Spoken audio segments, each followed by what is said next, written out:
কি ভাবছেন তো কি বই এত মন দিয়ে পড়ছি? এই যে সঞ্জীব চট্টোপাধ্যায়ের লেখা গুপ্ত বৃন্দাবনে।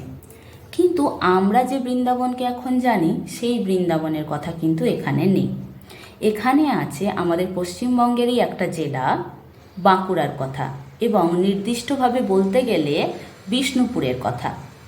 আমরা বিষ্ণুপুরকে জানি টেরাকোটার জায়গা, পোড়া মাটির জায়গা।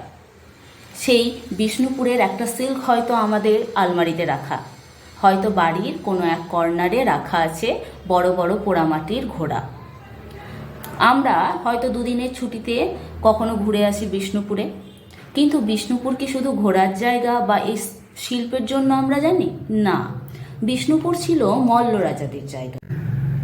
সেই মল্ল রাজাদের সময় বিষ্ণুপুর কতটা সমৃদ্ধ ছিল সে সম্পর্কে আমরা জানতে পারব।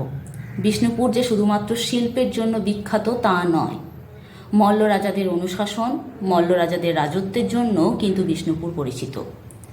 তাই এখানে যে শুধু আমরা সেই শিল্প বা টেরাকোটা এই সমস্ত নিয়ে জানবো তা নয়, এখানে কিছুটা গল্পের সঙ্গে আমরা রামকৃষ্ণ পরমহংসদেবকেও পাব।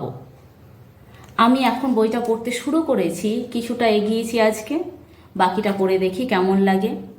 যদি গল্পের বিষয়বস্তু জেনে আপনাদের ভালো লাগে তবে অবশ্যই সংগ্রহ করবে।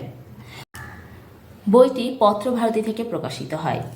এই বইটি যখন সংগ্রহ করা হয়েছিল এটি 2022 সালে।